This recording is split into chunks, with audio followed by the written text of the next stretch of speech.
जय श्री महाकाल।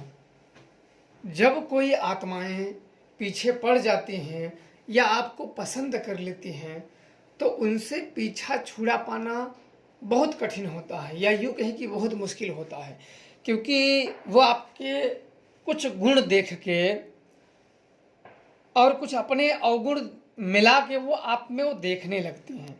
जब कुछ आपके यहाँ गुण मिलते हैं या अवगुण मिलते हैं उस प्रेत शक्तियों से, तब वो आपका पीछा कर लेती हैं। ऐसे ही मेरे साथ एक घटना घटी। नवरात्रि की बात है, जब मैं अपने शिष्यों के साथ में गुप्त रहस्यों की खोज में साधुओं के स्थान पे मैं गया था, तो वहीं मुझे एक आत्मा मेरे पीछे पड़ी थी। वो पानी में डूब के मरा हुआ था। उस रात जब मैं अपने शिष्यों के साथ में, जो वहाँ भयानक घटना घटी, सब लोग डर गए। रात को हमें शिष्य इतने डर गए थे लोग कि उनका एक पग आगे बढ़ाने की हिम्मत नहीं थी। जब वो डर तब गए थे जब उनके नाम लेके वहाँ शक्तियाँ बुलाने लगे, बिल्कुल घनघोर जंगलों में से, कि जहाँ रात तो बड़ी दूर की बात है, दिन में नहीं जा सकते। इतने बांस लगे जंगली पेड़ हैं कांटेदार कि दिन में भी नहीं चढ़ सकते, चढ़ना ही असंभव नहीं। बिल्कुल जमीन से, एक तो पहाड़ है, दूसरा वो जमीन तक फैले हुए हैं, बिल्कुल आप सो के भी नहीं जा सकते हो। तो बिल्कुल नाम लेके वहाँ प्रेत शक्तियों ने आवाज़ देना आरंभ कर दिया। तो रातों को बिल्कुल एक बहुत बड़ा भयानक मंजर उत्पन्न हो गया, डर का माहौल उत्पन्न हो गया। ऐसा डर हो गया कि किसी ने सोची भी नहीं होगी, क्योंकि आमतौर पे कोई व्यक्ति अगर शहरों के नज़दीक आसपास रहता है या शहरों में रहता है तो उनको भूत प्रेत की घटनाएं या कहानियाँ मिथ्या लगती हैं, या कोई विश्वास करता भी है, या तो कोई व्यक्ति सामने वाले की कुछ पात्रता समझ के, कुछ विश्वास जान के, कुछ उसके सत्यता जान के बस विश्वास कर लेता है। पर पूर्णतः जब तक स्वयं व्यक्ति अनुभूतियाँ नहीं करता है तब तक उस पर विश्वास नहीं होता है। और उस समय लोगों के साथ वही घटित हुआ था जिसकी उन सब ने कल्पना तक नहीं की थी। और आगे अभी तो घातक बहुत परिणाम बाकी थे। सबको इतना तक ज्ञात हो गया था कि आज मृत्यु निश्चित है। इतना तक ज्ञात हो गया था कि जा तो रहे हैं पर वापस आ पाएंगे कि नहीं आ पाएंगे, उसमें खेद है। जब मैंने अपने शिष्यों में इस प्रकार के भय व्याप्त उनके अंदर देखा, तो मैंने उनसे अंतिम बार उनके मन की इच्छा जानने की विचार रखें कि क्या हम अंदर अब जाएं उनके मन को, क्योंकि जब इस प्रकार से डर रहे हैं तो हो सकता है कि पथरीले रास्ते में, उबड़ खाबड़ रास्ते में कोई गिर ही गया खुद से, और उसी के गिरने की वजह से कोई दूसरा डर जाए। कभी कभी क्या होता है, डर हावी हो जाता है तो व्यक्ति को भय से पहले भय दिलवा देता है। तो उस समय पे कोई जाने की इच्छा जाहिर नहीं की। एकाक जन थे जो इच्छा जाहिर किए, वो बिल्कुल ऐसे आ बैल मुझे मार वाली कहानी, उसमें कुछ भी यही तो हो सकते हैं बाकी। और उसमें मैं दुविधा में यह पड़ गया, बहुत बड़ी दुविधा मेरे सामने आ गई कि एकाक जन तैयार थे चलने के लिए, बाकी जाने के लिए तैयार नहीं थे। और बीच में जो था आगे वो प्रेतों का इलाका था, जहाँ वो खड़े थे वो भी था। अब मैं हूँ अकेला, इनके साथ रहूँ या उनके साथ जाऊँ। अगर वो अंदर जाते हैं, अगर उनको अकेले भेज देता हूँ, ज़्यादा अंदर जाते हैं तो एक जन तैयार थे, अगर उनको मैं लेके अंदर जाऊं जहाँ प्रेत समस्या थी, जहाँ प्रेत बाधाएं, कई ऐसे लोग हैं कि अकाल मृत्यु वहाँ मरे हुए हैं, उनकी चीखें, चिल्लाने की आवाज़, रोने बिलखने की आवाज़ें सुनाई दे रही थी। तो ये जहाँ छोड़ के जाए तो ये लोग तो ऐसे कोई डर, अगर कोई भी भूत एक पत्थर भी फेंक दे चलो डराने के लिए, तब भी ये डर जाए। तो वहाँ से लौटना ही, सब डर गए तो लौटना उचित समझे। फिर मैंने बोला दिन में आते हैं। दिन में जब गए तो दिन में दर्शन करके हमें शाम तक लौटना था।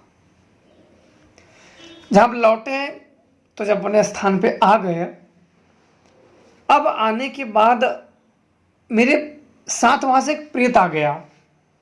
एक बार मैं जब सुबह नदी में नहाने गया तो मुझे मतलब खींचने लगा, ऐसा मुझे लगा कि कोई मुझे पानी में खींच रहा है, मतलब अपनी तरफ कुछ अनदेखा जैसे कोई रस्सी हो जो अपनी तरफ खींच रहा है। मैं बाहर खड़ा था, पानी में नहा के निकला हुआ था, नवरात्र की बात है ये जो नवरात्र गया, तो मुझे लगा कोई अंदर पानी में खींच रहा। तो मैं तुरंत उस चीज़ों को भांप गया। मैं तुरंत बोला कौन हो, तो वो सामने हो, वो दिखने लगा। वो लड़का था, लगभग उसकी उम्र 22-23 वर्ष होगी, रंग सांवला सा था। उसने शर्ट और पैंट पहन रखा था, उस लड़के ने हल्का वाइट का, और उसमें धारीदार उसने शर्ट पहन रखा था और ब्लैक कलर का पैंट था।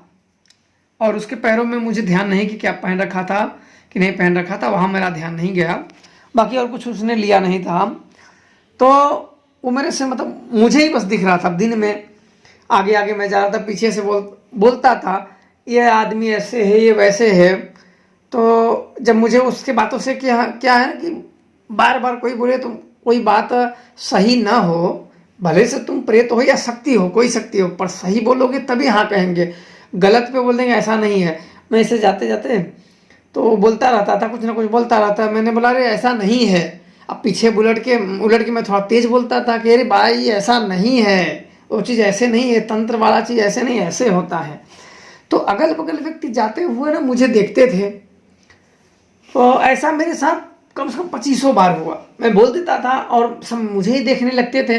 तो मेरे को बड़ा अजीब लगता था कि वो किसी को दिखता नहीं था, मेरे सिवा वो प्रेत किसी को दिखता, और मुझे साक्षात दिखता था वो। मैंने उसे सिद्धि नहीं की थी, उसका कुछ नहीं किया था, बस वो मेरे पीछे लग गया था। वो कुछ ना कुछ बताता रहता, ये कैसे है, वो ऐसे है, वो ऐसे है, ऐसे है। और एक आता ना कि व्यक्ति को इरिटेट होने लगता है माइंड में कि अरे यार इतना क्यों बता रहे हो, क्या काम है भूतों से। तो मैं बीच में जब उलट के बोलता भाई ऐसा नहीं है, ये चीज़ ऐसे है, ये चीज़ ऐसे है, तब वो थोड़ा सा चुप हो जाता था। तो इर्द गिर्द के जो सही वाले लोग थे ना, मुझे देखने लगते थे, अरे ये तो अकेले कैसे बोल रहे हैं। तो मैं उनको देखता था, जब वैसे मेरी तरफ देखते थे तो मैं समझ जाता था कि ये लगता है किसी को क्लियर पता चल जाता है ये किसी को दिख नहीं रहा है, ये बस मुझे ही दिख रहा है। तब ऐसे मैंने सोचा करी ये तो मेरे साथ रहेगा तो मुझे तो पागल समझने लगेंगे लोग कि अकेले में बात कोई है नहीं, और अकेले में बात बोल रहे हो। जैसे मैं रास्ते में जा रहा हूँ और वो पीछे से बोल रहा है ये चीज़ ऐसे है, ये चीज़ ऐसे है, वो चीज़ ऐसे है, और मैं बोल देता था ये चीज़ भाई ऐसे नहीं है, ये चीज़ ऐसे होता है। तो लोग उलट के जब मैं वो बोलता था तो कि कोई उसकी बातों को सुनता नहीं था, और मैं जब बोलता था तो मेरी बातों को इर्द गिर्द चलते हुए, रोड चलते हुए व्यक्ति सभी देख, नवरात्र का समय था तो चलते फिरते जहाँ से पूजा स्थान से दुर्गा स्थापना तक आने जाने में काफ़ी लोग आते जाते रहते थे। तो कई लोगों को तो मेरे को बड़ा अजीब लगा कि अरे यार ये तो ऐसे रहेगा तो मैं कुछ बोलूँगा लोगों को लगेगा ये तो पगला गए हैं, इनका बस बुद्धि गई काम से। तो मैंने अंतिम बार उस प्रेत से कहा कि भाई तू मेरे से चाहता क्या है, क्यों मेरे पीछे पड़ा हुआ है। तो उसने मुझे कहा कि तुम मुझे अपने साथ ले लो, मैं तुम्हारा हर कार्य करूँगा, तो मुझे अपने साथ ले लो। मैं वहाँ उन लोगों के साथ नहीं रहना चाहता हूँ, वहाँ कोई कुछ खाने पीने के लिए कुछ नहीं मिलता है, तुम मुझे कुछ भी दे दोगे, कुछ भी काम कहोगे मैं करूँगा। मैंने बोला भाई तुम्हारी मुझे ज़रूरत नहीं है, ऐसे कौन बात करेगा किसी से दुनिया भर के, इससे ये ऐसे है वो ऐसे है, हमें क्या जानना किसी के बारे में कि कौन कैसा है। तो मैंने कहा कि नहीं मैं अपने साथ नहीं रख सकता हूँ, कुछ और बोलो। तो उसने तब कहा कि मुझे मेरे घर जाना है, मेरी माँ से मिलना है। तो मैंने कहा भाई तुम्हारा घर कहाँ है। तो उसने बताया कि मिर्ज़ापुर में ही एक गांव, उसने बताया मिर्ज़ापुर ज़िले में। बोला मैं मिर्ज़ापुर ज़िले का हूँ, मेरा ये गांव है, आप मुझे वहाँ भेज दो। तो मैंने बोला ठीक है मैं भेज दूंगा, क्योंकि मैं उससे परेशान हो गया था। वो बोल बोल के बिल्कुल मैं उससे परेशान हो गया था 2 दिन में ना। तो मैं बिल्कुल, और मैं क्या काम कराऊँ उससे, कोई ऐसा काम जैसे कोई होता है जब शक्तियाँ आ जाती हैं ना तो काम ही नहीं बचता है कि हम किसी क्या काम कराएं, इसे अपनी पीछा छुड़ाएंगे तब विक्षिप्तों की तरह बताता रहेगा बिना मतलब का, और कहीं भी बोल दो तो लोग क्या सोचेंगे अरे ये तो पगला गए हैं। तो मैंने कहा कि ठीक है मैं भेज देता हूँ, लेकिन एक शर्त पे कि तुम्हारे घर में भेज देता हूँ, पर तुम वहाँ किसी को परेशान नहीं करोगे, ये तुम वचन दो तो मैं तुम्हें भेज देता हूँ तुम्हारे घर। तो उसने काफ़ी सोच विचार के कहा कि अच्छा ठीक है मैं परेशान नहीं करूँगा, मेरे घर के आंगन में दरवाजे के बाहर एक नीम का पेड़ है, मैं उसी में बसेरा करूँगा और अपने घर का मदद करूँगा। मिला ठीक है, आप जाओ अपने घर के सदस्यों का जो लोग हैं उनकी मदद करिए, उनकी सेवा करिए, उनके शरीर पे मत चढ़िए, उनके परेशान मत करिए, उनके कामों में जो असुविधा है, जो रुकावटें हैं उसे दूर करना, अन्यथा आप वापस वहीं भेज दिए जाओगे तो मुझे मत कहना। तो मान गया। तो मैंने अपने सुजान को बुलाया, उसके मंत्र जपे, वो आया, उसको भोग दिया, सुजान को भोग दिया। तो किसी और का तो काम था नहीं कि भोग दे, मुझे अपने जेब से लगाना पड़ा। उसको भोग दिया सुजान को, वहाँ ले जाने के लिए जहाँ वो पता भूत ने अपने माँ बाप का सब उसी ने भूत ने बताया था। तो मैंने कहा कि वहाँ तक लेके जाओ, छोड़ के आओ। भूत को जहाँ भेजा जाता है कोई शक्तियों को इसलिए लगाया जाता है कि बीच में कोई अन्य व्यवहार पार करने पड़ते हैं, तो वहाँ उनको कोई कठिन या रोकने वाला ना हो, निर्विघ्न वहाँ लेके जाओ, छोड़ के चले आओ। तो सुजान ने अपने कैद में लिया, कैद में लेके मैंने कहा कि मैं तुम्हें कैद कर रहा हूँ, ये आपको वहाँ ले जाके छोड़ देगा। तो उसने कैद किया, उसने उसे कैद किया, गिरफ्तार किया, गिरफ्तार करने के बाद वहाँ लेके गया, 2 मिनट में ही वहाँ छोड़ के चला आया। और मैं इससे पूछा कि अब सही है, तो सुजान ने कहा कि हाँ अब ये ठीक है। तब ये कहानी मैंने उससे अपनी पीछा छुड़ाया। तो भूत प्रेत कभी ऐसे होते हैं ना कि लंबे समय से कहीं दुखी रहते हैं, कहीं परेशान रहते हैं, तो स्वयं से लग जाते हैं अपने मुक्ति के लिए या कुछ पूजा पाठ के लिए या भोग के चक्करों में लग जाते हैं। तो कुछ ऐसी शक्तियाँ होती हैं कि इनसे कामनावश इनसे पीछा लगाना कोई ज़रूरी नहीं है, इनसे पीछा ही छुड़ा लेना अति उत्तम होता है, अन्यथा बाद में इसके बड़े घातक परिणाम झेलने को मिलते हैं। गुरु सक्षम हुआ तो ठीक है, नहीं तो गुरु चेला दोनों ही दंड पाएंगे। इन सब चीज़ों में गुरु सक्षम होना चाहिए, अन्यथा गुरु और चेला दोनों ही दंड पाएंगे। तो आप लोगों को ये अनुभव मैंने अपने जो थे तांत्रिक जीवन के अनुभव आप लोगों के साथ शेयर किया है। खुश रहिए, प्रसन्न रहिए। जय श्री महाकाल।